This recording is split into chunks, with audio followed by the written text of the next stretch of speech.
자, 한번 기도하겠습니다. 하나님 아버지 감사합니다. 저희들이 하나님의 나라의 비밀을 듣습니다. 태초부터 하나님 속에 감추었던 것인데 하나님이 보이지 아니하신 것이 아니고 우리가 세상에 속하여서 사람의 눈에 가리워져 있었던 것들입니다. 그러나 이제 하나님께서 성령으로 이것을 보이셨으니 곧 아브라함과 이삭과 야곱이며 택하신 선지자들로 말미암아 하나님의 말씀과 능력이 함께하는 것을 증거하여 주셨습니다. 우리가 이렇게 하나님의 비밀스러운 것들을 보고 이제는 저희도 하나님께 속한 자가 되어서 그 음성을 들을 수 있어 감사합니다. 함께 하셔서 지금도 하나님이 함께 하시는 복을 가지게 하시옵소서. 감사하고 우리 주 예수 그리스도 이름으로 기도하옵나이다. 아멘. 오늘은 로마서 3장을 이제 들어가도록 하겠습니다. 사실 부분적으로는 2장에 아직도 할 게 있는데 요 정도 짚으면 이건 되지 않을까 싶어요. 마지막에 표면적 육신의 할례가 아니라 이면적 육신의 할례라는 그 표현을 썼잖아요. 그렇죠? 근데 이런 것들을 잘못하게 되면은 마음의 할지니 하시 요 부분들을 자꾸 우리 소위 말하는 그 영성, 영적 이런 걸 이해하는 요거는 조심해야 돼요. 마음에 한다는 말은 지금 로마서 가르치고자 하는 것처럼 율법을 자랑하면서 율법을 지키지 않는 것을 말하는 거지요. 이거 마음에 한다는 것은 다른 것이 아니고 하나님의 말씀을 순종하는 행위를 가리키는 것입니다. 자, 이제 3장으로 가겠습니다. 자, 앞에서 말씀하기를 대저 표면적 유대인이 아니요 표면적 육신의 할례가 아니라 오직 이면적 유대인이며 할례는 마음이 할지니 신령이 있고 의문이 있지 아니한 것이라. 그 칭찬이 사람에게서 아니요 다만 하나님에게서니라 했는데 그러면 현실적으로 이 할례가 가지고 있는 유익이 그럼 뭐냐? 그럼 할례 안 받아도 되는 거 아니냐? 할례 안 받고 그냥 마음에다 받으면 되는 거 아니냐? 육신이 할례 없이. 그치요? 이런 거죠. 이런 문제가 이제 나와서 그런즉 유대인의 나음이 무엇이며 할례의 유익이 무엇이뇨 할 때에 그래도 무할례자보다는 훨씬 낫다. 자, 우리 일단 생각해 볼까요? 할례자가 아니었으면 이 로마서가 이렇게 쓰여지지를 못했습니다. 그치요? 네. 또 할례자가 아니었으면 산상수도 나올 수가 없어요. 유대인이 있기 때문에 그리스도가 거기에 나실 수가 있었던 겁니다. 그렇지 않고 한국에 오셨으면 저 산상수는 저렇게 못 가르칩니다.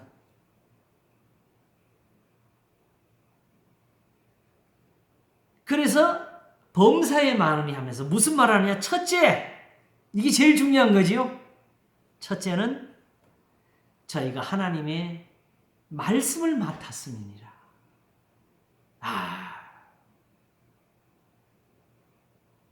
이거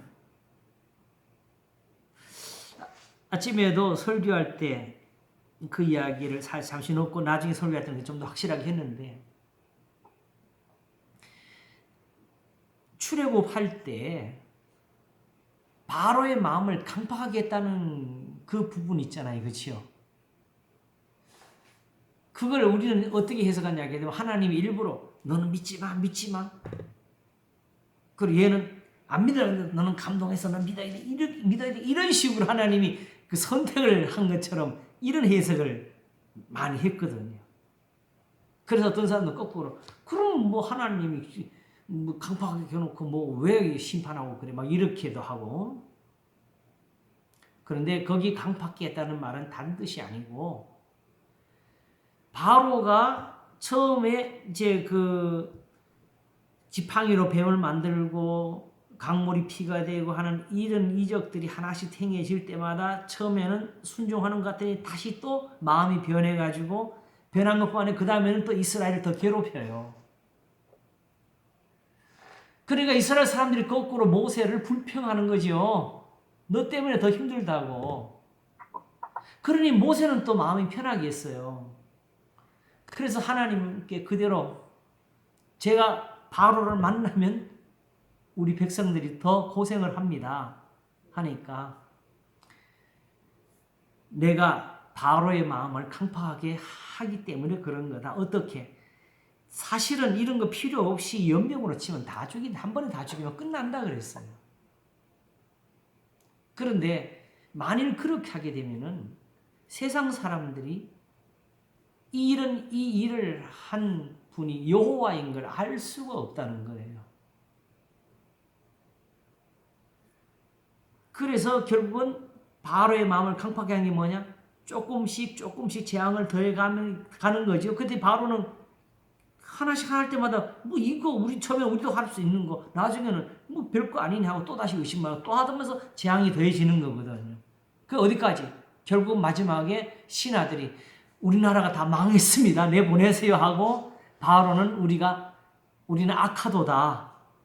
하나님은 의로우시다까지 가면서 내보내는 데까지 간 거지요. 이렇게 한 거예요. 그러니까 당장에 죽일 자를 죽이지 않고 살려두신 것이 그게 그를 강팍하게 만든 거예요. 결국 장자를 다 죽였지만은 내보내놓고도 또 잡으려고 쫓아오다가 홍해바다에 다 빠졌잖아요.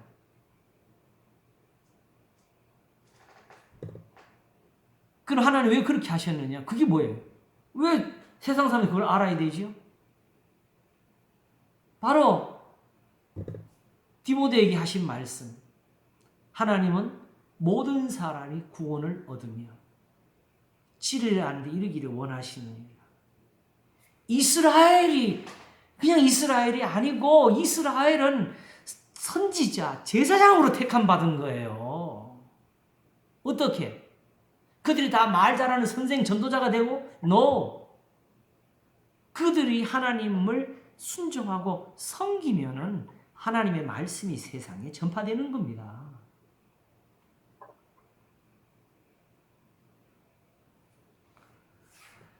바로 이스라엘은 그 자체가 하나님의 말씀이 되는 것이었어요.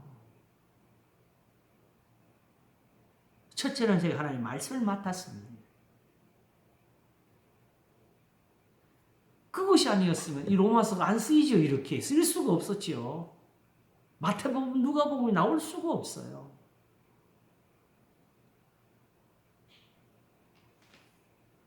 자, 이제 이 말을 왜 하지요? 바로 1장 1절이 제일 중요한 거예요.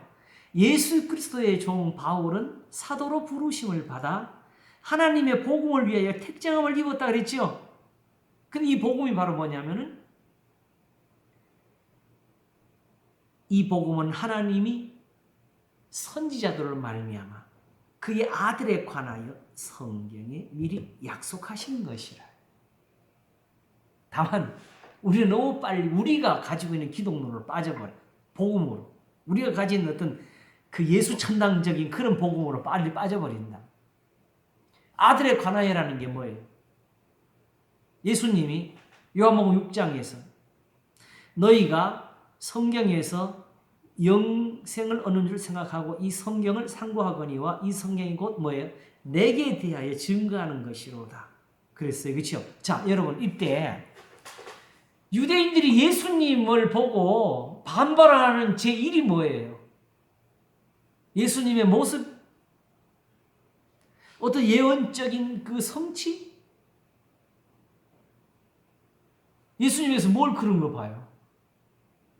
지금 아직까지 예수님이 부활하기 전까지는 정확히 말해서 신학적으로도 그런 걸 따질 수 없는 자리예요. 오직 그들이 예수님에 대해서 그걸 뭘 보고 반발했어요? 순종하든지 따르든지 예수님을 반발하든지 죽이든지 딱 한 가지 기준이 있죠. 아버지께서 내게 보내주지 아니하시 아무도 내게 올 수 없다 하시면서 내 살을 먹고 내 피를 마시라는 교훈을 주실 때에 따르던 유대인들 어떤 유대인들이었어요? 오병이의 기적을 보고 쫓아와가지고 당신을 보고 믿게 하는 표적이 무엇입니까? 라고 하면서 다시 말을 열었던 그 사람들이 다 떠나는 거지요. 그때 예수님께서 제자들을 보시고 너희도 가려느냐 하니까 베드로가 뭐라 그랬어요? 주여 영생의 말씀이 계시며 우리가 니게로 가오니까. 우리는 우리가 주는 하나님의 거룩하신 자이신 줄을 믿고 알았습니다. 그랬어요. 이것도 우리 해석은 믿습니다 하면 뭔가 알아지네 확신이 이거 아닙니다. 믿는 거는 반드시 근거가 있어요. 믿음은 들음에서 나는 거니까. 선지들이 이로써 증거를 얻은 데서 나오는 거지요. 그러므로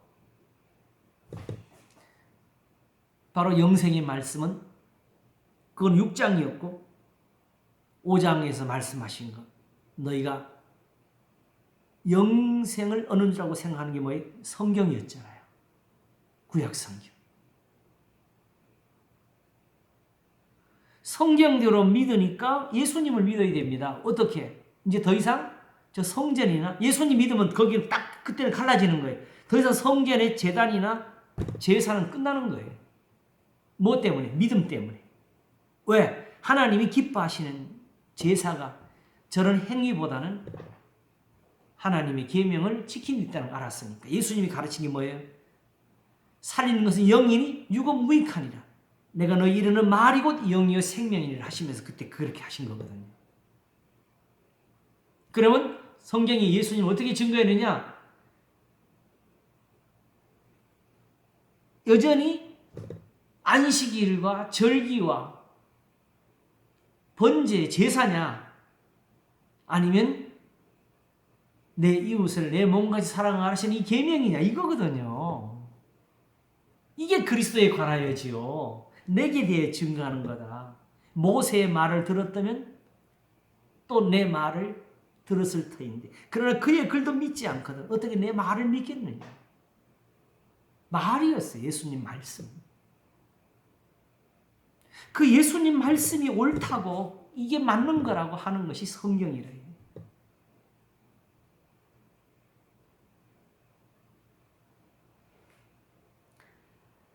바로 이런 것을 맡은 사람들이 있어서 신약이 이루어지게 되는 거죠.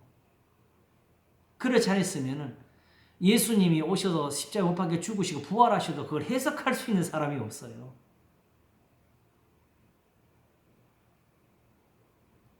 사실은 우리가 지금 사실상 지금 내가 볼 때는 거의 그런 식으로 해석했어요. 성경은 그리스도의 부활을 보면서 죄를 지지 말라 가르치는데 우리는 그걸로 숭배의 하나의 어떤 이유나 도구로 쓰지요.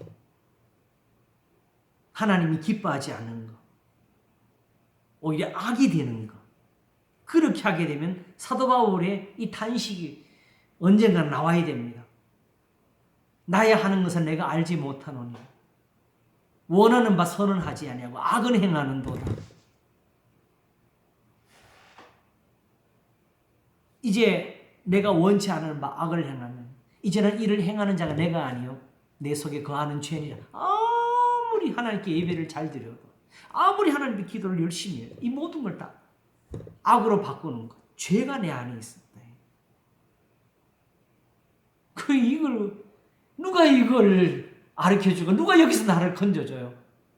예수님이 십자가에 죽어서 걱정하지 말아라 내가 네 죄를 다시 이렇게 건져주신 겁니까? 아니면 가르쳐서 돌이켜서입니까?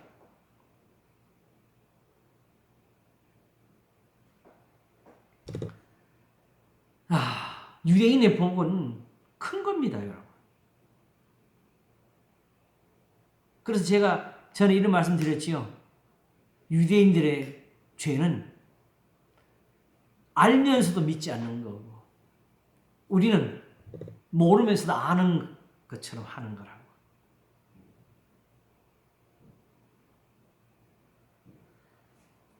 범사의 마음이 첫째는 하나님 말씀을 맡았습니다. 이 말을 하는 이유.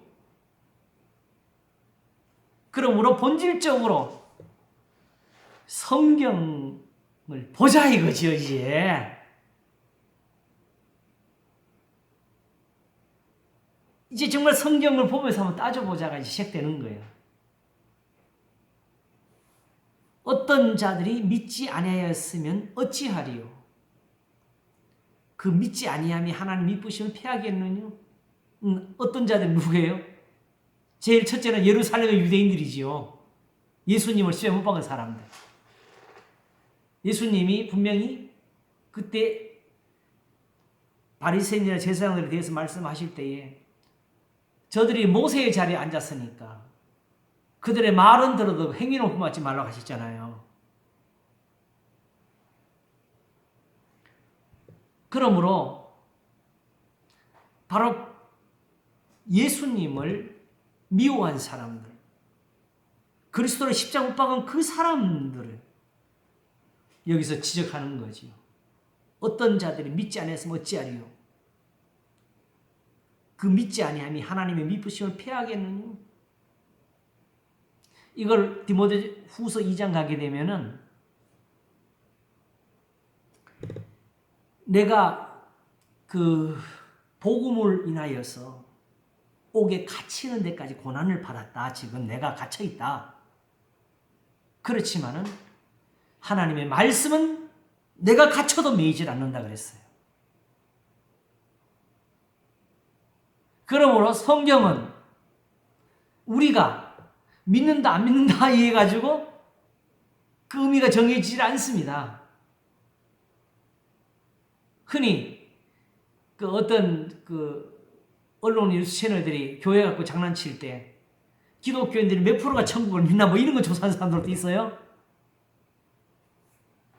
더군다나 요즘은 또 뭔가 사건 터지면 다 그냥 목사들, 이단들, 세상 사람들 그걸 다 하나로 여겨요.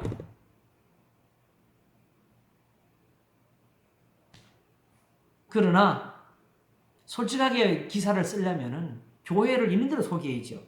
교회는 장로교도 있고 감리교도 있고 성결교도 있고 순복교인데 각 교단마다 다 생각이 다르고 교리가 차이가 있다. 근데 이 중에 지금 현재 문제를 일으킨 사람은 이 교단이다. 이렇게 소개를 해야죠. 세상이 악한 거예요. 거기에 우리가 기회를 주고 사는 거죠. 근데도 문제는 그런 걸 보면서 아파하지를 않아요. 그냥 저 사람 나쁜 사람들이랑 그 손가락질을 하려고 그러지. 결국은 우리가 만들어낸 거잖아요. 그리고 중요한 것은 지금 몇 사람이 교회를 나오고 안 나오고 세상 손가락질가 전도가 좀 덜 된 이게 문제가 큰 게 아니지요. 사실은 예수님이 십자가에 못 박혀서 된 게 이 기독교예요.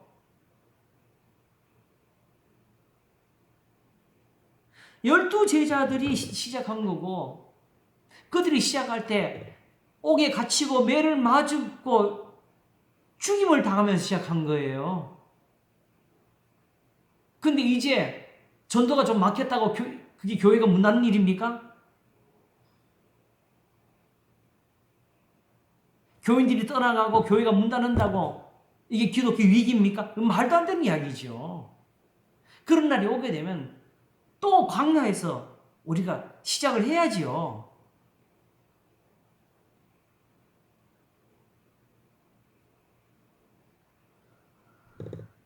그러므로 진정으로 걱정해야 될 것은 바로 그런 일 때문에 교회의 어려움이 아니고 실제로 하나님의 말씀이 그들에게 전해질 수 있는 그 기회가 사라지는 거예요.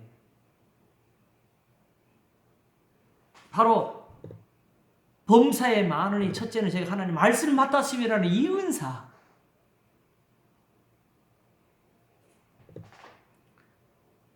어떤 자들이 믿지 않아서 어찌하리요? 그 믿지 아니함이 하나님 미쁘시면 패하겠느냐? 그러므로 우리의 설교가 영향을 주지를 못하고요. 교인들의 아멘이 거기에 덧붙일 것이 없고요. 오직 예수님 말씀처럼 지극히 작은 것 하나도 지키고 그렇게 사람을 가르친 자는 천국에서 크다 일컬음이 되고, 지극히 작은 것 하나도 버리고 사람을 가르치는 자는 천국에 작은 일컬음이 그것밖에 남은 게 없어요.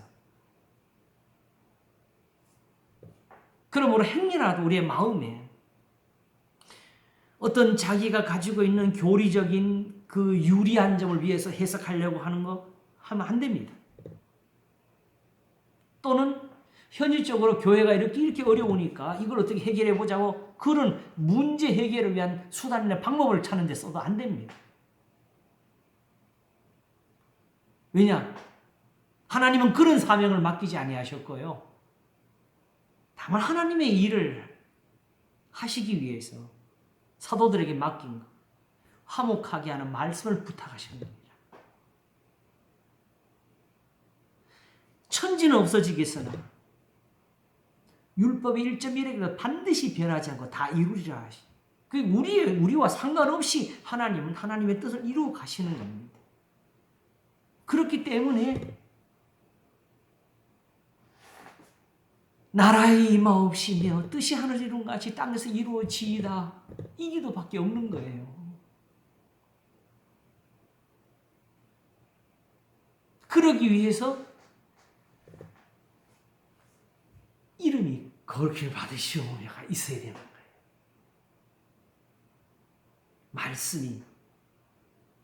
말씀이 살리는 거예요. 이 말씀이 역사해서 하나님의 뜻을 이루는 거지요. 그런 나라를 하나님이 일찍부터 세우셔가지고 그 나라의 시민권을 아브라함에게 주었고 이삭에게 주었고 야곱에게 준 것입니다. 결국 유대인들이 그 아까 말한 오병이어 후에 예수님 찾아와서 뭐라 그랬어요? 당신을 믿게 하는 표적이 무엇입니까? 하면서 뭘 예를 들었어요? 우리 조상들은 광야에서 만나를 먹었나이다 그랬잖아요. 그치요?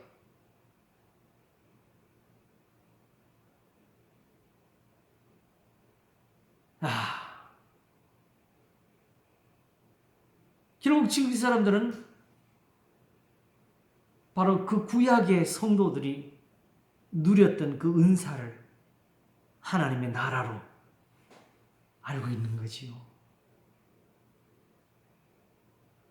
왜 우리는 그런 나라를 찾지 않지요? 맨날 세상에서는 그냥 희생, 고난, 하나님이 그거 사명으로 준 줄 알고, 정확히 말해서 하나님은 말의 힘을 기뻐하지 아니하시며 사람의 도움도 바라지 않습니다. 어느 누구도 선지자가 되어가지고 주를 위해서 고난을 받으면서 그걸 억울하다고 한 사람 아무도 없어요.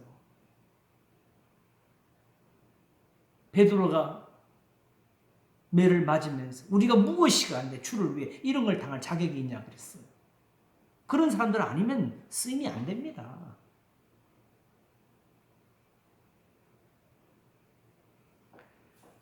그러므로 본질적으로 말씀에는 미쁘심이 있다. 왜냐? 하나님이 이걸로 모든 선한 일을 이루어 오셨으니까 오직 이게 이루어져서 구원이 있는 겁니다. 제가 이런 경우에 오게 되면은 신학교 있을 때 사실은 어떤 부딪힘을 가진 한 교수가 항상 떠올라요. 사실 제가 가서 뭐 대든 것도 아니에요. 시편 51편을 강의하다가 마지막에 나가면서 자기 말이를 안 그래고 원래 우리 있는 교단의 그 신학자들이 늘 공부하고 오는 웨스트민스터 신학교의 교수가 이 말을 딱 하면서 하는데 51편 맨 마지막 구절 주의 은택으로 시온의 선을 행하사 예루살렘 성을 쌓으소서 그랬어요. 그랬더니 아니 다윗이 있을 때는 예루살렘 성이 있었는데 무슨 예루살렘을 또 쌓냐 이거예요. 그러므로 이 구절은 예루살렘 성이 무너졌을 때 쓴 거다. 그래서 그 마지막 구절 전까지는 다윗이 썼고 그 마지막 구절은 바벨론이 포로잡혀 올 때 나중에 누가 붙인 거다.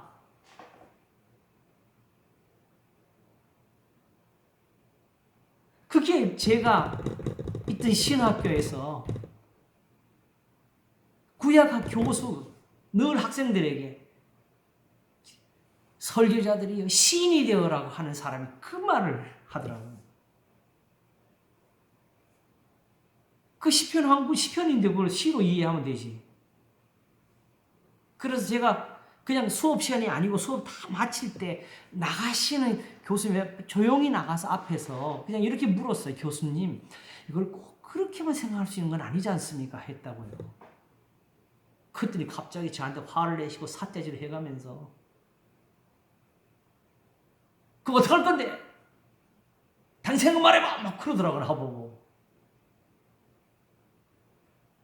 교수가 그렇게 말을 하니까 저도 그냥 그래서 제 생각에는요 여기까지 말을 했는데 갑자기 이 말을 딱 끊어. 난 다른 생각 들을 필요 없어! 하고 팍 나가버려. 이 사람은 안 잊어져요. 정말 안 잊어져.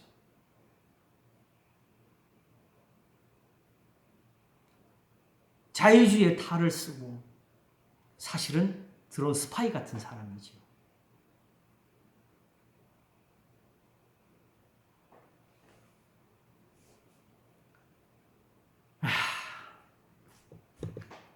그래서 그 사람이 한 말이 뭐냐면은 자기는 하나님같이 그렇게 큰 하나님이 신이 요 성경에 갇혀 산다고 생각하지 않는다 그랬어요.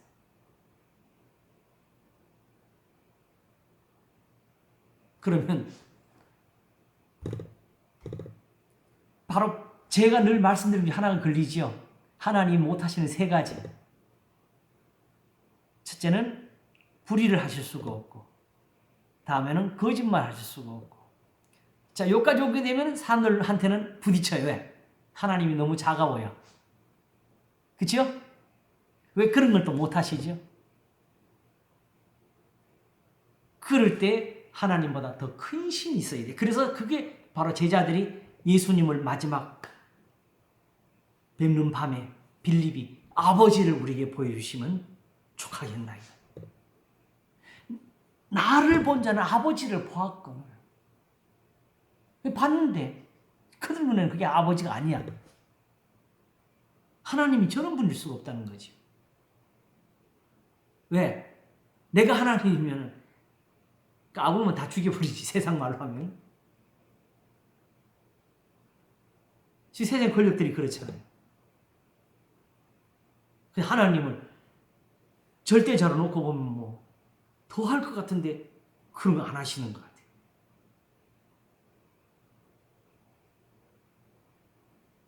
그러면 정확한 게 분명한 것은 그분의 하나님은 성경에 없습니다.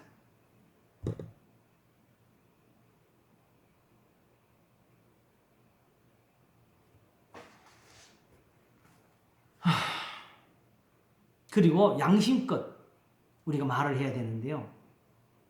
세상에 하나님을 본 사람 있어요? 없어요? 없지요. 우리가 하나님께 무엇이든지 하나님께 대해서 말을 하려고 했고 무엇이든지 사람들을 가르치기 위해서는 다 어디서 도움을 받았어요? 우리는 성경밖에 받은 게 없어요. 근데 성경에 대해서 그딴 식으로 말을 해대면서 어떻게 사람들 앞에 하나님을 가르쳐요? 거짓말하는 거지.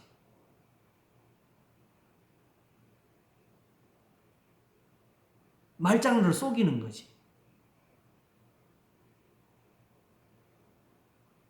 이런 말씀을 가지고 지금 예수 그리스도를 증거하려고 합니다. 어떤 자들이 믿지 아니하였으면 어찌하리요? 그 믿지 아니함이 하나님의 미쁘심을 패하겠느냐?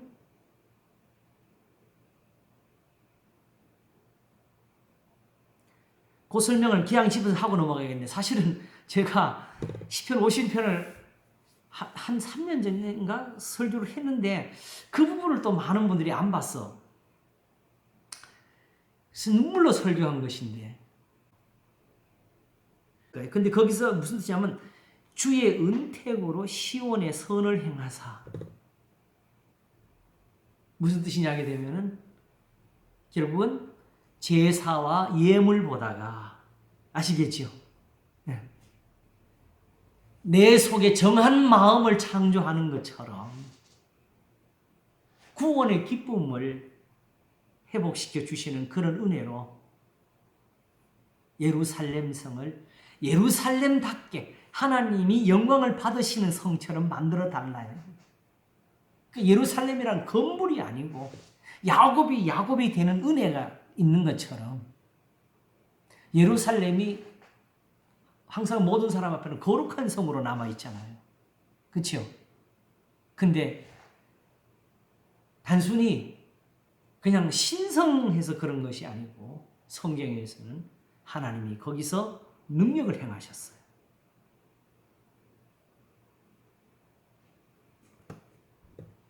그러므로 자기의 죄를 사하시는 그런 은혜를 구하는 말이 주의 은택으로 시온의 선을 행하사 예루살렘 성을 쌓으소서. 우리를 다 깨끗하게 하소서. 죄를 씻소서. 이 표현을 쓴 것이에요. 정말 시였지요.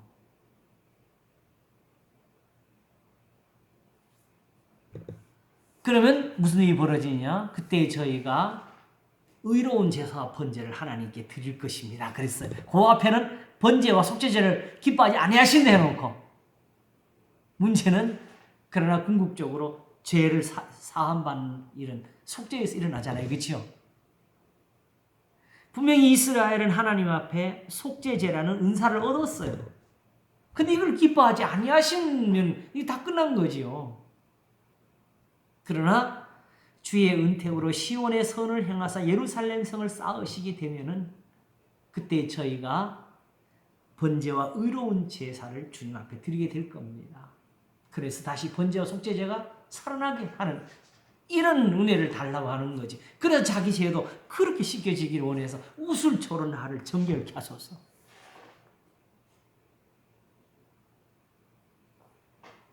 바로 어떤 자들이 믿지 않았으면 어찌하리요? 그 믿지 아니함이 하나님 미쁘심을 패하겠느냐는 이 은사입니다. 그래서 그럴 수 없느니라. 사람은 다 거짓되되 오직 하나님은 참되시다 할지어다. 우리의 설교는 거짓이 있고 실수가 있고 잘못이 있어.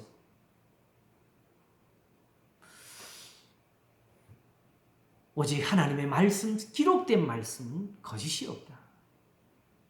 기록된 바 하면서 이제 주께서 주의 말씀의 의롭다함을 얻으시고 판단받으실 때에 이기리 하심이라 한 것 같았는데 요 기록된 바 요 구절이 아직까지 제가 성경에서 발견한 것은 실제로 이 우리 성경이 그 주석을 달아준 거랑 똑같은데 시편 51편에 다윗이 한 그 말을 내가 주께만 범죄하여 주의 앞에 악을 행하여 싸우니 주께서 말씀하실 때에 의롭다 하시고 판단받으실 때에 판단하실 때 그 마지막 구절에 조금 변경돼서 기록이 됐는데 그 구절을 여기다가 넣은 것 같아요. 잠깐만요. 제가 그걸 찾아놨어요. 바로 내가 주께만 범죄하여 주의 목전에 악을 행하여 싸우니 주께서 말씀하실 때에 의로우시다고 판단하실 때에 순전하시다 하리이다. 요거는 무슨 뜻으로 했냐 하게 되면은 지금 자기가 지금 죄를 범했지만은 하나님은 죄를 씻을 수가 있습니다. 근데 그것이 단순히 하나님의 어떤 선포나 어떤 그 신적인 어떤 자기의 그 절대적인 권세로 하는 어떤 행사의 독점적인 그런 주의적인 것이 아니고 실제로 하나님은 의로우셔서 이런 일을 하실 수가 있습니다. 이 말이에요. 그래서 바로 하나님의 말씀에 밑부심이 되는 거죠. 이사야를 통해 하시는 말씀은 내 입에서 의로운 말이 나갔은즉 헛되이 내게로 돌아오지 않으니 의로운 말이 나간 거예요. 하나님 앞에 어떤 망령적으로 말하는 사람들이 가끔 있는데요. 이렇게 말을 합니다. 자, 하나님이시니까 죄가 없느냐? 하나님이 죄를 안 지어서 죄가 없느냐? 하나님 무조건 무죄다 이거죠. 그렇게 말하는 사람들은 결국 무슨 말을 하느냐? 나는 주의 종이다. 그러면 나는 무죄다. 이거 나가려고 그러는 거예요. 바로 이단자들이 하는 대표적인 행태지요. 하나님은 죄를 범치를 않으십니다. 그래서 의로우신 겁니다. 하나님이 가르쳐 주시는 성경이 가르쳐 주시는 자기는 아니라 그래. 이게 악입니다. 그래서 칼빈 선생이 말씀한 것이 다시 살아나는데 성경이 말씀하면 말씀하고 성경이 침묵하면 침묵해야 되고 성경이 간 데까지는 가야 되고 성경이 멎는 곳에서는 멎어야 된다. 그리고 심지어 이런 말조차도 성경이 안 맞으면 고치라고 그랬어요. 성경이 안 맞으면 고쳐야 되는데 우리가 가진 말이 성경이 안 맞으면 성경을 그쪽으로 끌어오는 노력을 자꾸 해요.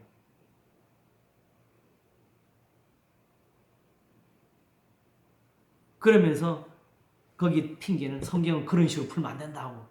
그렇게 해도 볼 수 있지만 이렇게도 우리도 자신도 그렇게 해서 우리 해석을 그 중에 하나로 놓겠네. 이런 잘못을 저지르면 안 됩니다. 그러면 결국 성도들한테 이단하고 우리의 차이를 뭘로 구분시킬 거예요? 본질적으로 우리가 가진 해석이 성경이라는 것을 증명을 해야 되지요. 그래서 제가 지금 설교하고 싶은 것 중에 하나가 기회를 못 봐서 못하는데 사실 우리가 늘 성경이 하니까 제일 우리한테 가까운 말이 뭐가 되겠어요? 안전하고. 성경대로가 제일 안전하고 가깝지, 그렇지요? 그런데 그것만큼 위험한 말이 또 없어요. 왜냐하게 되면 아직까지 우리는 그것이 그러한가를 다 못 해봤거든요. 그래서 제가 코로나 시작할 때 한참 예배가 어려울 때 한 설교 중에 하나가 성경 공부해도 되나 그랬어요. 왜 그러냐게 되면 그때 한창 그 말씀하는 이단이 성경 공부하면서 사람들을 끌어가고 있었거든. 저 사람들 성경 공부하고 우리도 성경 공부하는데 그 차이를 교인들한테 뭐로 설명할 거예요? 그러므로 성경 공부한다고 다 끌려가면 안 된다. 결국 믿을 것은 뭐예요? 베레아 교회처럼 그것이 그러한가. 우리 자신의 설교를 교인들한테 그렇게 내놓아야 돼. 그래야 교인들이 살아요.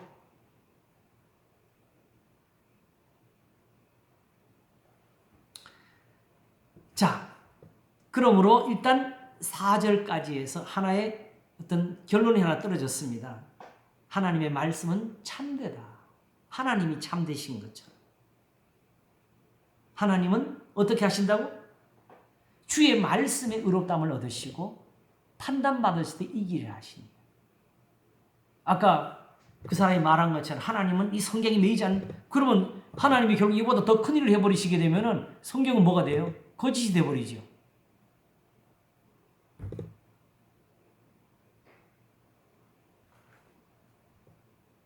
주께서 주의 말씀에 의롭다함을 얻으시고 판단받으시 이기를 하심이라. 여기에 대한 대표적인 싸움이 있었는데 혹시 기억나십니까? 이거 하나 때문에 벌어진 대대적인 사건이 하나 있었지요. 뭡니까? 바로 욥안입니까? 사단이 뭘 가지고 걸었어요? 내 종 욥을 위하여 보았느냐? 그와 같이 순전하고 악에서 떠나 여호와 하나님을 경외하는 세상에 아주 없느냐는 이 하나님의 이 판단 아니에요. 이 말씀에 대해서 그렇지 않다는 것이 바로 그 싸움이지요. 거기서 하나님이 이기셔야 하나님께서 욥에게 하신 모든 일이 의로운 거고, 그리고 그것이 의로워야 또다시 욥이 하나님 앞에 계속 복을 받을 수 있는 거고, 또 하나 욥과 같은 일을 본받는 모든 사람들이 동일하게 은혜를 얻을 수 있는 거지요. 그 일을 계속 하시기 위해서 하나님이 사단의 이 고소를 받아가지고 욥이 옳다는 것이 아니라 하나님이 옳다는 것을 보여주시는 싸움이 욥기지요. 마지막에는 욥을 도와가시면서 뭐죠? 바로 40장부터 욥을 꾸짖으셔가는 그 장면이 비록 고난 중에 한 말이지만 욥에게 생각을 주셔가지고 그의 회개를 받아내시고 여전히 욥에게 의로우신 하나님이 되시고 무소불능히 하나님이 되시려고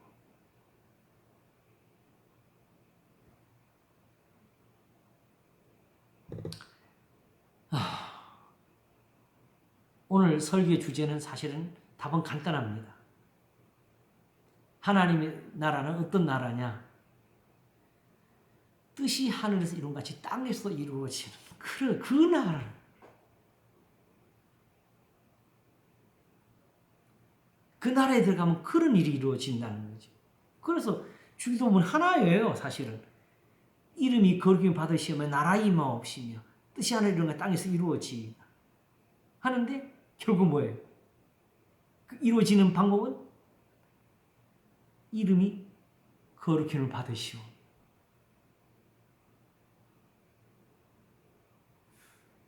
결국 하나님의 말씀이 모든 걸 이루게 하는 거죠. 하나님의 의로우심으로.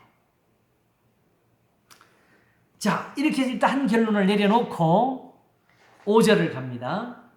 그러나 우리 불의가 하나님의 의를 드러나게 하면 무슨 말하리요? 이 무슨 말이냐? 이 문맥을 보면서 가야 되겠습니다.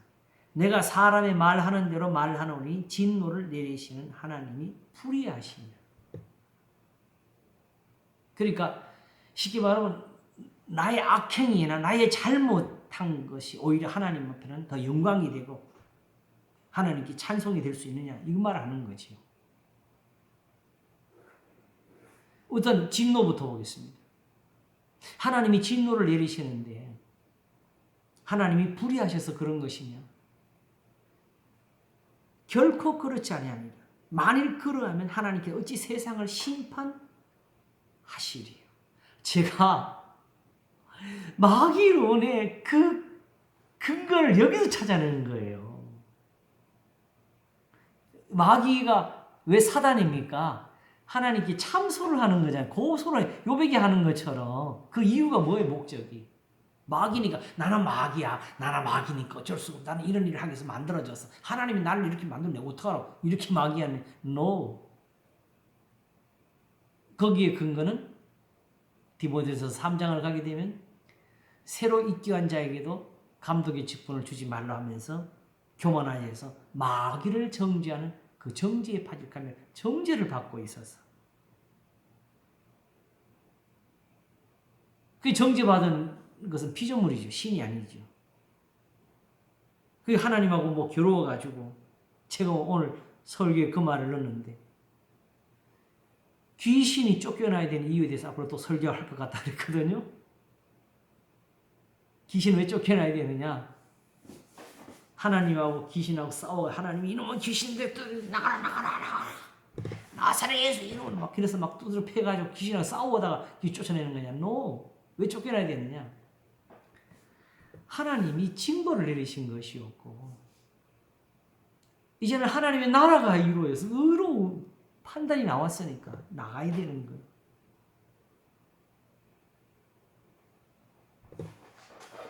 그러므로 하나님이 세상을 심판하실 수 없는 거 하나 불의하시면 세상을 심판하실 수가 없다. 그러므로 이런 일도 생길 수가 없다. 그러나 나의 거짓말로 하나님의 참되심이 더 풍성하여 그의 영광이 되었으면 어찌 나도 죄인처럼 심판을 받으리요. 설교에서 제일 조심해야 될 것. 우리가 혹시 전도를 하면서도 조심해야 될 것. 성경을 과장되게 하지 않는 것. 하나님을 더 영화롭고 더 크게 만들기 위해서 우리가 말을 더 넣는 거. 하나님이 더 자비로운 걸 보이기 위해서 우리가 억지로 이야기를 풀어가지고 넣는 거. 이런 행위들. 심지어 예수님의 부활도 사실은 아닌데 하나님이 다시 살리시다고 전파하면 거짓말을 전하는 거지요. 그게 고린도서 15장에 나오잖아요. 그죠? 그럼 우리도 죄인처럼 심판을 받을 거다. 거기도 그랬어. 이게 전도자들이 하나님 앞에 두려워하는 자리인데 우리가 소위 교회에서 말씀을 전한다 하면서 이 두려움을 갖지 않고 한다면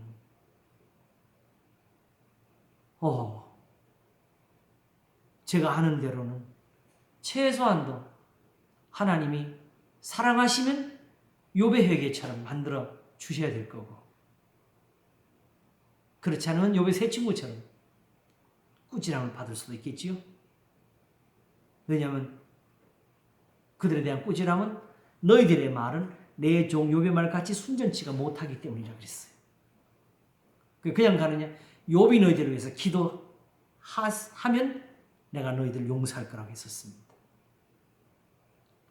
근데 지금 우리는 우리를 위해서 기도해 줄 욥이 예수님 대신에 예수님에 대해서 욥하고 친구들은 서로 싸운 거잖아요. 욥에 대해서 공격을 한 거잖아요. 그 점에서 그런 거지.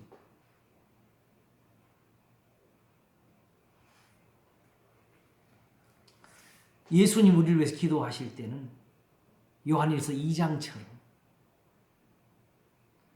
우리가 죄를 짓게 되면은 우리를 위해서 대언해 주시는 분이 계시는데 그 대언하신 영이 뭘 하게 되느냐? 바로 사도들을 보내는 것처럼 우리에게 다시 교훈을 주시는 거지. 죄를 짓지 않도록. 그게 요한일서 2장이죠. 자, 그러나 나의 거짓말로 하나님의 참되심이 더 풍성하여 그의 영광이 되었으면 어찌나도 죄인처럼 심판을 받으리요. 이 성경을 이렇게 이해하지를 못하는 많은 그 사람들, 특별히 자유주의 신학자들 그런 말을 많이 하지요. 이게 특별히 이런 인용 구들을 보면서 사도 바울은 성경을 지멋대로 갖다 붙여 썼다고 그래요.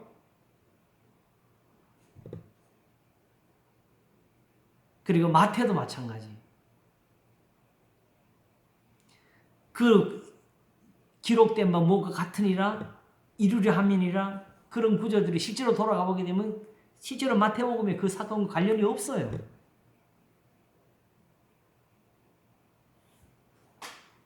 그런데 그게 어떻게 그렇게 쓰였느냐? 그걸 찾아야 되는데 단지 그런 식으로 성경을 찢어버려. 그러므로 지금 근데 왜 그걸 찢느냐? 이때는 이게 통했는데 이제 안 통하니까 이제 찢어버리고 우리가 새로운 걸 우리가 붙여서 하자고. 그래서 마태복음에서 예수님이 가이사라로 가셨다 그러면 가이사라 가신 거 빼놓고 나머지는 다 드라마라고 생각하고 신화, 전설 이런 것들 영웅담 다 섞어서 만든 이야기라고 보고 그거 다 빼고 오직 예수님이 가르치는 도덕적이고 윤리적인 그 말씀 그 하나를 살려가지고 현대적인 영웅담 이야기를 넣어서 그걸 살려내자는.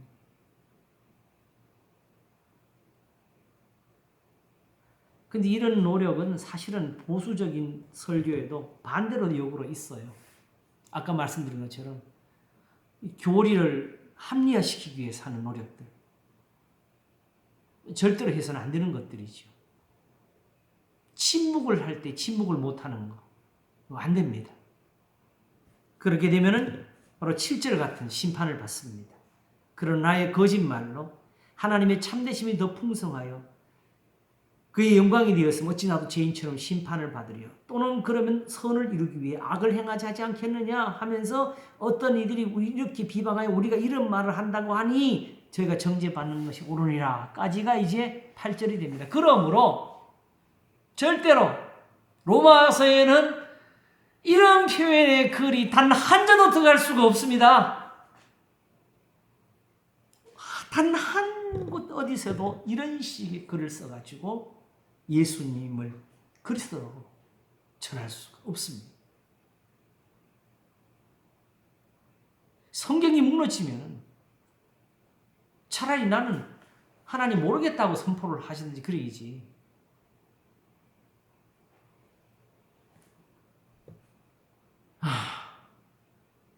어떤 자들이 믿지 아니하였으면 어찌하리요. 그 믿지 아니함이 하나님의 시험 패하겠느냐. 그럴 수 없는 일. 그러므로 신학자들에 의해서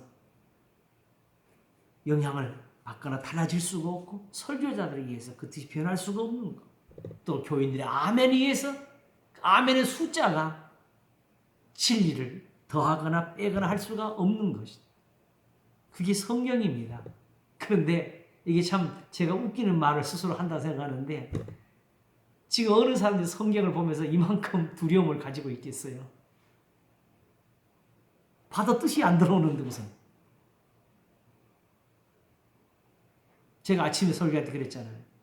나라의 임하옵시며 하는데 어떻게 생각하세요? 하나님 나라가 좀 빨리 오면 좋겠어요? 아니면 천천히 오면 좋겠어요? 그랬어요. 그러니까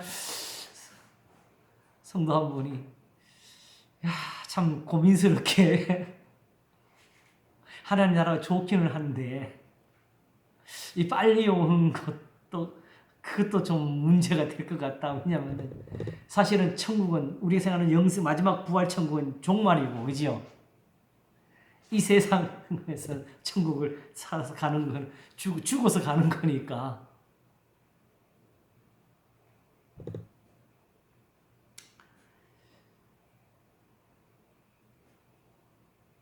그만큼 우리가 그 말뜻을 모르고 살았던 거지요, 그렇죠?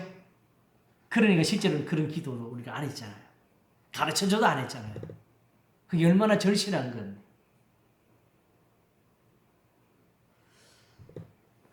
제가 볼 때 이번에 주기도문은 굉장히 그 소중한 것들이 드러난 것 같아요. 지난번에 말씀드린 것처럼 1년 전이었으면 제가 이렇게 못 풀었을 것 같아요.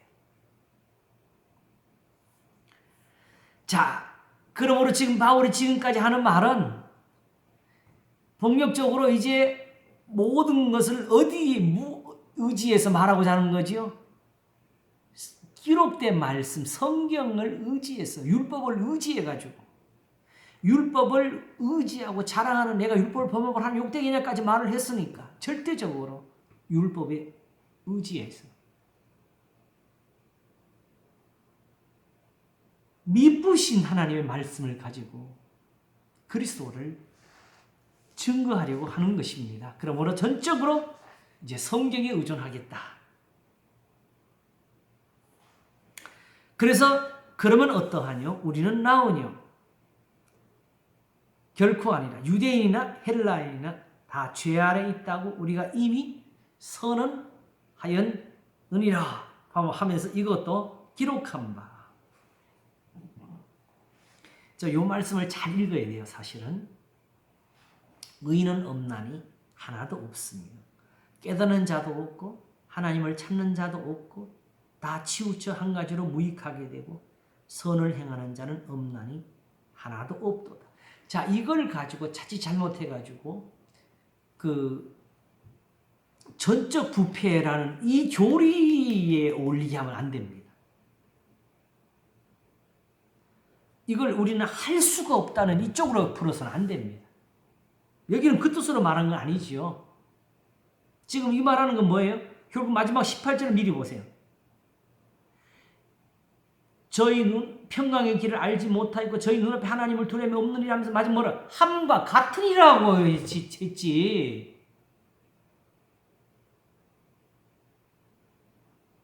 이게 구약 성경에 돌아가 보게 되면은 당시의 상황을 이야기하는 거지.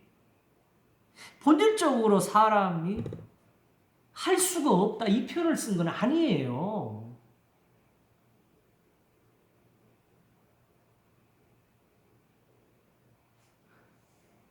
유대인이나 헬라인이나 다 죄아래 있다고 우리가 이미 선언하였느니라. 지금 현실적으로 지금 요거는 지금 현재 와서 유대인도 지금 이방인과 다를 바가 없이 됐다는 이 표현을 지금 쓰는 거지. 특별히 누구를 겨냥해서? 유대인들을 첫째로 두고. 그리고 이 상황에서 성전이 무슨 의미가 있고 이 상황에서 제사와 예물이 어떻게 효력을 내며 이때의 번제와 속죄제가 어떻게 하나님 앞에 의미를 가지겠냐고 이 말을 지금 시작하는 거죠. 초점은 거기에 있어요.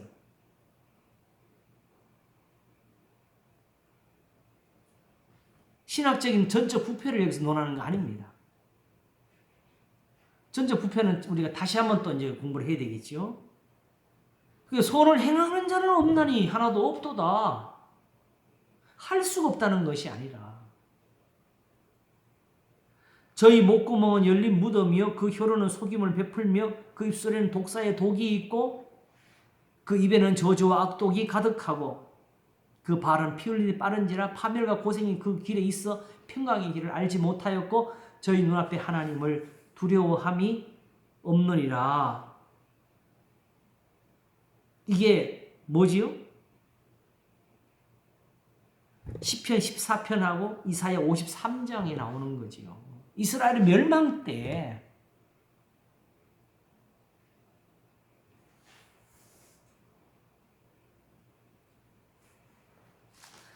근데 지금 저기서 미리 그랬잖아요. 내가 율법을 행한즉 할례가 유익하나 만일 율법을 범한즉 내 할례가 무할례가 되느니라 그랬죠. 그래 그 예가 바로 구약이라 그래 이사야라 그랬잖아요. 제가 이미. 근데 문제는 지금은 지금이에요. 지금의 유대인들이 사실은 같은 범죄를 저지르면서 지금 스스로를 의롭다고 있거든요. 뭐 믿고 안식을 믿고 할례를 의지하고 성전에 나아가면서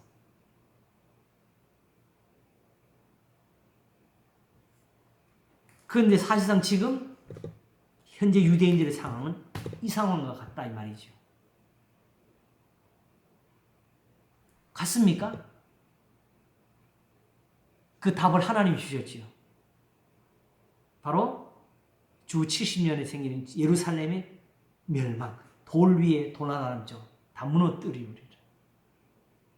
그래서 예수님이 십자가를 지고 가실 때에 예수님 보고 우는 여인들을 향해서 나를 위해 울지 말고 너희와 너희 자녀들을 위해 울라고 하셨잖아요.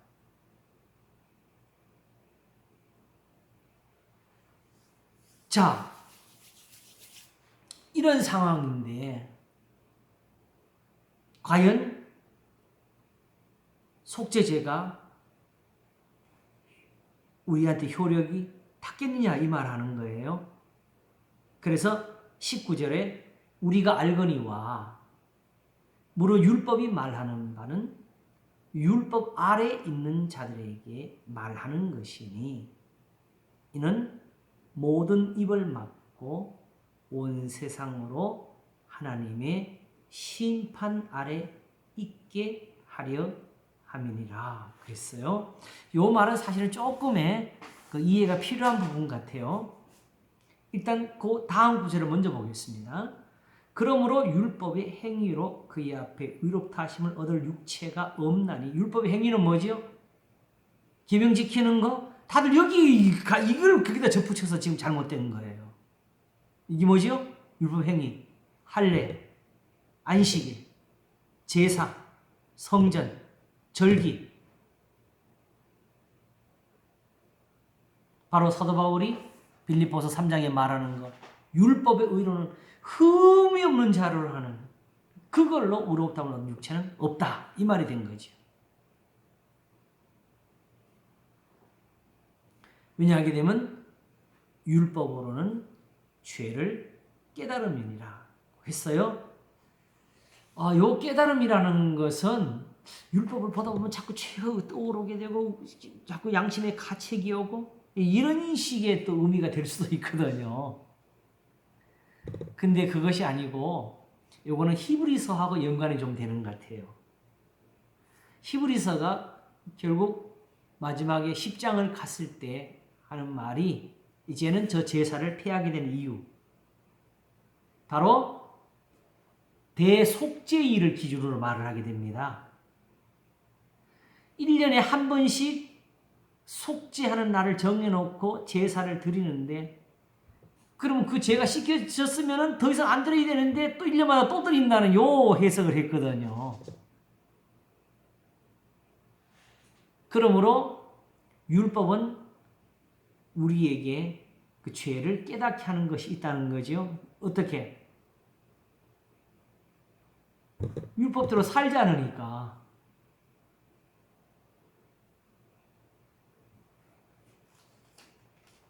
그리고 이제 19절과 20절은요, 그 로마서 7장과 연관해서 이해를 하셔야 될 것 같아요.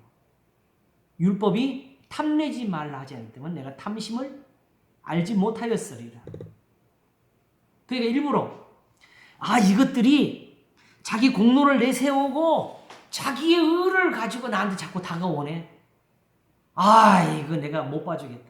하나님은 은혜로운 분이라고 받아줘야 되는데, 그래서 하나님이 온 세상으로 입 다물어라. 너희는 죄인이다. 일부러 이거 하려고 이런 식의 해석은 절대로 하시면 안 됩니다.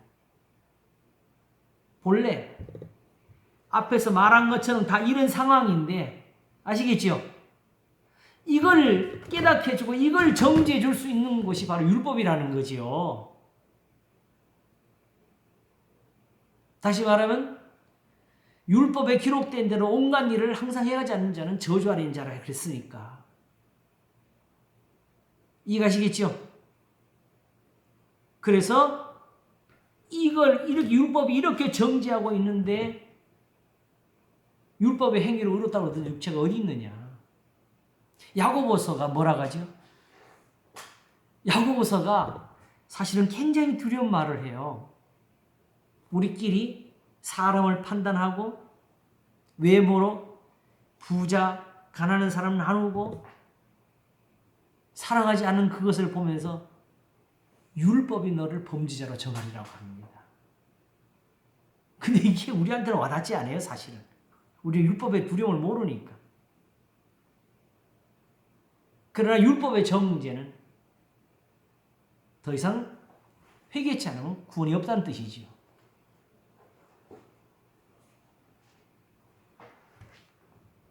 그래서 이제 바로 결국 뭐냐면 이제는 율법 외에 하나님의 한 의가 나타날 때 이때 율법은 율법의 행위를 가리키는 겁니다. 아시겠죠? 앞에 말을 받아가지고.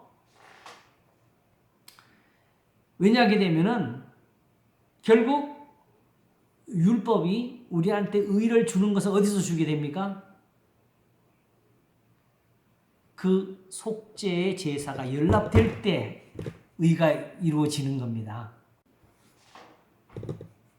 그러나 이제 더 이상 율법의 행위로는 의롭다 하시고 얻을 육체가 없다면서 이렇게 말을 했어요. 이제는 율법 외에 하나님의 한 의가 나타났으니, 율법도 의로운 것이었다는 거죠. 그런데 율법은 더 이상 이렇게 해가지고는 율법의 정죄에서 벗어날 수가 없고, 하나님의 한 의가 나타났는데 어떤 거냐? 새로운 게 아니고 율법과 선지자들에게 증거를 받은 것이래요. 증거를 받았다는 말은 뭐지요? 이제 이사야가 내가 그거 옳습니다 막 이런 주장으로 증거 주는 겁니까? 아니면 실질적으로 저 사람들에게 이 증거가 나타났다는 겁니까? 하나님이 아브라함을 의롭게 하신 데서 나타난 증거, 다윗의 죄가 씻어지는 데서 나타난 증거, 모든 선지자들이 이스라엘의 회개를 외칠 때 하신 하나님의 말씀, 특별히 호세아 마지막 장, 이스라엘아 여호와께로 돌아오라. 너는 말씀을 가지고 돌아와서 선한 발을 받으소서 하며 우리가 입술로 수송아지를 대신하여 드리리이다 하고 하셨어요. 바로 이런 이건 이미 옛날부터 있었던 거죠. 그러니까 자꾸 예수님이 우리를 위해서 고난을 받으시고 죽으셨다는 그 사실 하나 때문에 거기가 다 맞춰가지고 다른 걸 다 오히려 버리면 안 돼요. 십자가는 오히려 그걸 그렇게 해서 이 하나님의 의가 우리에게 이루어지도록 하는 거죠. 우리의 죄를 씻음으로써. 그래서 이제 기록이 됩니다. 증거를 받은 것이라. 어떤 것이냐? 증거를 받은 거지요. 그죠? 그럼 그 증거가 기록되어야 되겠죠. 곧 예수 그리스도를 믿음으로 말미암아 모든 믿는 자에게 미치는 하나님의 의인이 차별이 없느니라. 요거지요? 어떻게? 이게 증거가 있어야죠. 여기 증거가. 이렇게 예수 그리스도를 믿음으로 말미암아 모든 민족에 미치는 하나님의 의가 있다는 거 어디서 알았어요? 바로 이 믿음을 가진 사람이 누구예요? 아브라함이었잖아요. 이삭과 야곱이었죠. 요셉이었죠. 모세였죠. 여호수아였죠. 사무엘이었죠. 다윗, 솔로몬이었죠. 히스기야, 요시야, 느헤미야, 에스라, 다니엘. 바로 그들이 어떤 사람이냐? 23절. 이렇게 모든 사람이 죄를 범하였으며 지금까지 말한 그 의인들이 다 죄인들이었어요. 사실 이 사람들을 두고 하는 거예요. 하나님의 영광에 이르지 못하더니 그리스도 예수 안에는 구속으로 말미암아. 이 구속이라는 말 표현이 그냥 십자가 은혜 이것이 아니고 그리스도 안에 구속이 뭐예요? 바로 이 하나님의 말씀이죠. 하나님의 은혜로 값없이 의롭다 하심을 얻은 자 되었느니라. 이 구속의 은혜는 어떻게 만들어졌느냐? 이 예수를 하나님이 그의 피로 인하여 믿음으로 말미암은 화목 제물로 세우셨으니 이는 하나님께서 길이 참으시는 중에 전에 지은 죄를 간과하심으로 자기의 의로우심을 나타내리라. 첫째는 우선 하나님이 우리의 죄를 용서하시는데 거기에 불의함이 없도록 하시기 위해서 하나님이 그 값을 내신 것이 첫째가 되는 거예요.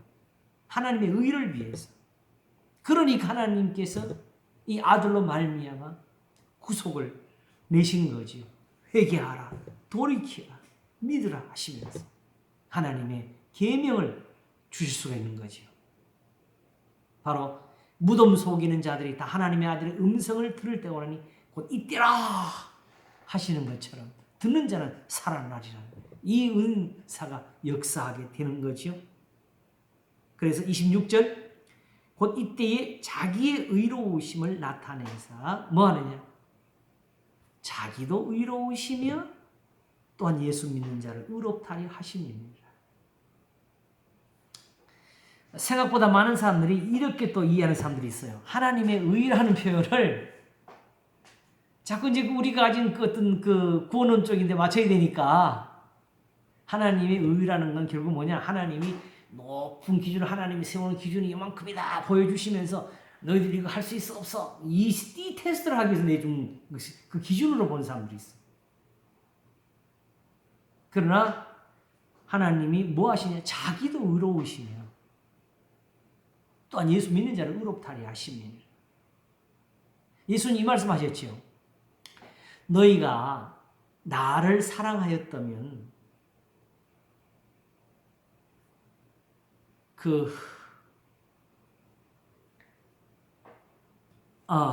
나의 그 부분을 잠깐 제가 볼게요. 요한복음 14장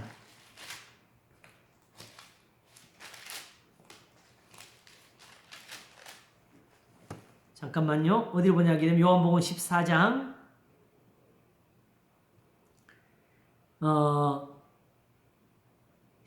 12절 내가 진실로 너에게 이르노니 나를 믿는 자는 나의 하는 일을 저도 할 것이요 또 이보다 큰 것 하리니 하면서 뭐라 했어요? 이는 내가 아버지께로 감이니라.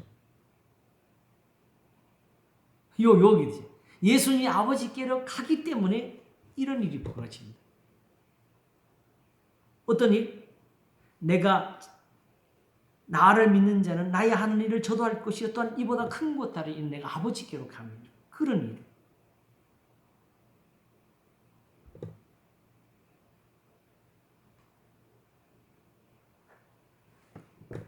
그래서 사실은 예수님이 아버지께 가는 것을 너희들이 기뻐하는 게 맞다고 설명하는 거죠. 다시 말하면 이 아버지께로 간다는 표현이 그냥 죽는다는 표현이 아니고요. 궁극적으로 우리에게 보여주는 데는 부활, 승천, 하나님 우편에 앉으시는 거. 왜 이게 소중한 거냐? 그걸 하나님 아들이니까 그냥 그 자격을 얻는 것이 아니고 자기를 낮추시고 죽기까지 복종하셔서 얻어낸 거잖아요. 그런데 세상에 있는 그리스도인들은 왜 그리스도인들이 되느냐? 그 예수님을 따르는 사람들이 되잖아요. 왜? 같은 구원을 얻으려고. 내가 그리스도와 그 부활의 권능과 그 고난의 참념을 알려하여 어찌하든 그의 죽으심을 본받아 어찌하든지 죽은 자 가운데서 부활에 이르려 하노니 내가 이미 이뤘담다니 얻었담다니라. 오직 내가 그리스도 예수께 잡힌바된 그것을 잡으려고 하나님 위에서 부르신 부름의 상을 위하여 그리스도 예수 안에서 달려가노라.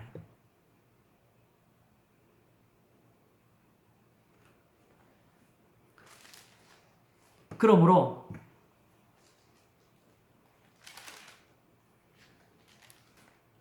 하나님의 의로우심이라는 것은 단순한 어떤 선포, 선언 이런 정도의 이런 행위로서 나타나는 것이 아닙니다. 실제로 하나님께서 그 일을 하실 수 있는 자격을 하나님이 스스로 얻어내셔서 하고 계신다는 표현을 쓴 거예요. 정확히 말하면.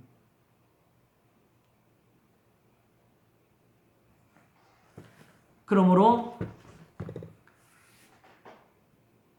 예수님의 십자가는 먼저 하나님이 우리의 죄를 정확히 간과 눈 감아 가시는 것처럼 하는 이런 일에 의로우심이 되려고. 그렇게 해서 그런데 그렇게 그냥 하십니까? 아니죠. 우리를 돌이켜서 죄에서 떠나게 하셔서 그리스도를 따르게 하셔서 하시는 거잖아요.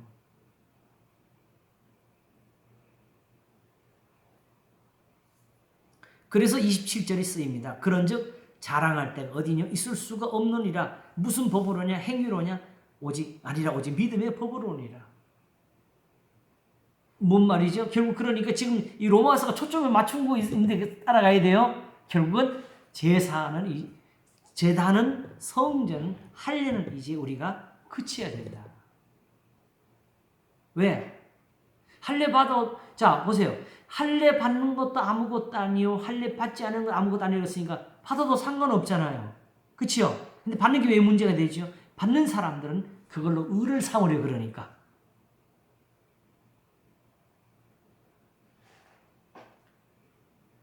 제가 전에도 그 말씀 드렸는데 교회에서 가능하면 붙잡지도 않고 만지도 말하는 그 교훈대로 가야 되는 이유가 뭐냐? 그걸 요만큼 붙잡으면 그만큼 붙잡은 만큼 그걸 의지하려는 거거든요.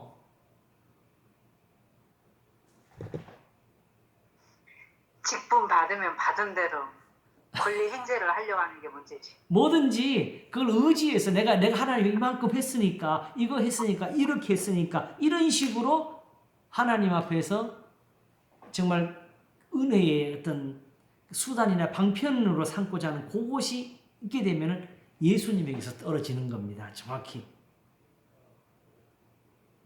그 쓰는 대로 부패에 돌아가게 되지. 그래서 결국 이 말씀 어떻게 이래야 되냐? 그런즉 자랑할 때가 어디냐? 있을 수가 없느니라. 오직 무슨 법으로냐? 행위로냐? 아니라 오직 믿음의 법이냐? 이런 표현 나올 때 항상 부딪히는 구절이 나올 때 이제는 방법이 있죠. 전체 흐름을 따라가라고. 이 말을 가지고 무슨 말 하려고 그러는 거냐? 결국 이렇게 해서 4장을 펼쳐가고 5장, 6장, 7장, 8장, 9장, 10장, 11장 후에 12장을 쓰려고 하는 것이고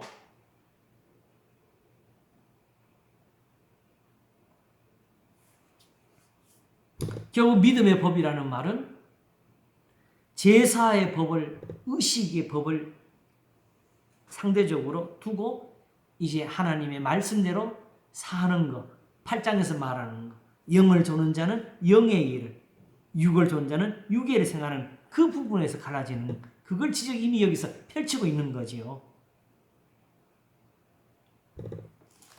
그러므로 사람이 의롭다심을 얻는 것은 율법의 행위에 있지 않고 믿음으로 되는 줄 우리가 인정하노라 하고까지 이제 말씀을 의지해서 이 답을 낸 겁니다. 요까지가 다 이미 뭐예요? 선지자들, 율법과 선지자들로 말미암아 나온 증거들입니다. 그런데 사도 바울은 그 한마디 가지고 이만큼 펼쳐가지고 이 정도 쓰면은 유대인들하고는 대화가 되는 수준인데, 우리는 전혀 아직 이렇게 말을 해도 이게 율법에 어디 있는지 전혀 감각을 못 가지잖아요. 이게 문제라는 거지. 첫째는 하나님의 말씀을 받는 것이 저들에게 큰 것이 되어 있는 사람들은 이런 말을 들으면 바로 그 말씀이 떠오른다고요.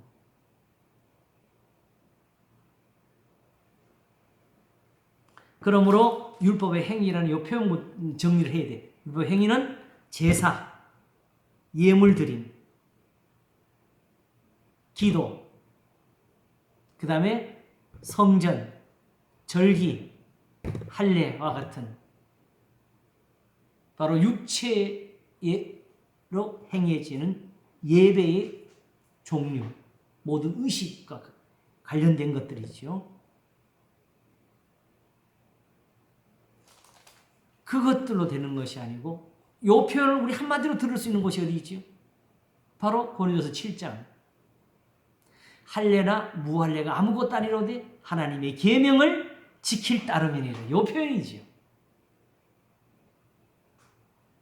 하나님은 홀로 유대인이 하나님뿐이시뇨 또 이방인의 하나님은 아니시뇨 진실로 이방인의 하나님도 되시느니라. 할례자도 믿음으로 말미암아 또는 무할례자도 믿음으로 말미암아 의롭다시 하나님은 한 분이시니라.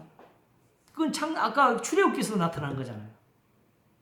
근데 결국은 뭐냐? 문제는 왜 이 그리스도를 이방인들에게 전파할 수 있느냐? 유대인들도 이렇게 구원을 받을 수밖에 없으니까, 이스라엘인 우리가 이렇게 구원을 얻은 거니까 여기는 무할례자도 들어올 수가 있지 않느냐는 거죠. 그렇죠?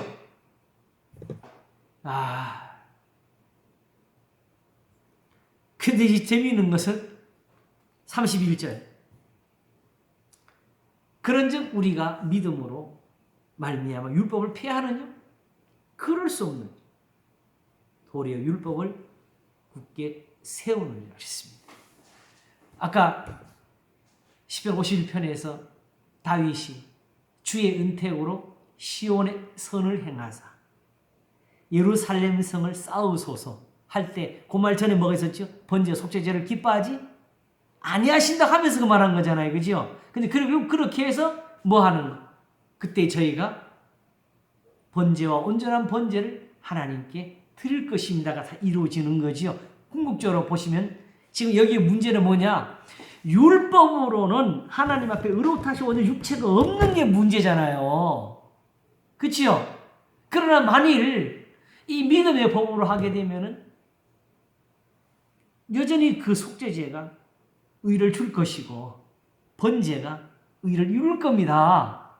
그러나 이 믿음의 법이 안 세워지니까 번제와 속죄제가 다 쓸모없이 된 거였거든요. 지금 이 문제는 잘 이해하셔야 되는데, 여전히 예수님 오시기 전까지 의인들이 드리는 제사가 번제 속죄제고 제단이고 성전이고,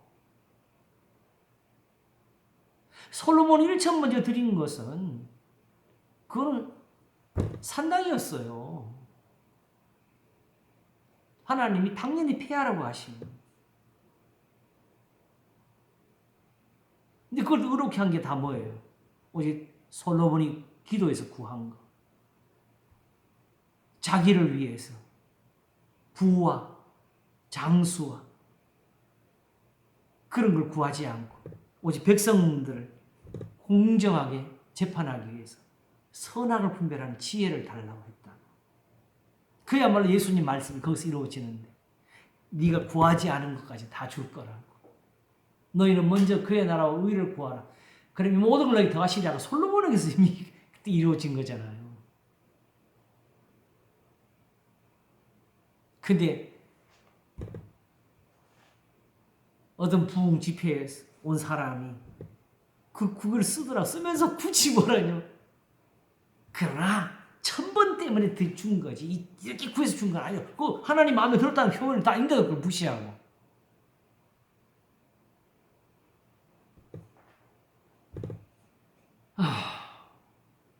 그때 그 사람이 그 말을 왜 했냐게 되면은 사실은 원래 부흥회 같은 첫날은 사람이 좀 많이 안 와요.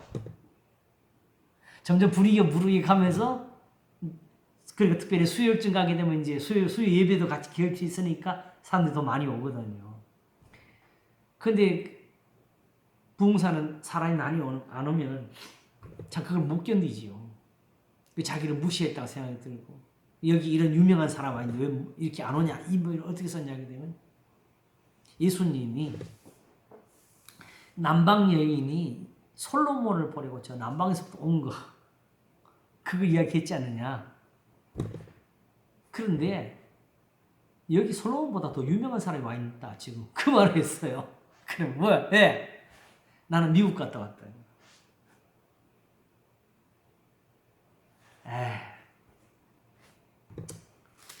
씁쓸하네. 우리 은혜 받는 자리에서 그런 이야기를 이건 아주 뺄까요?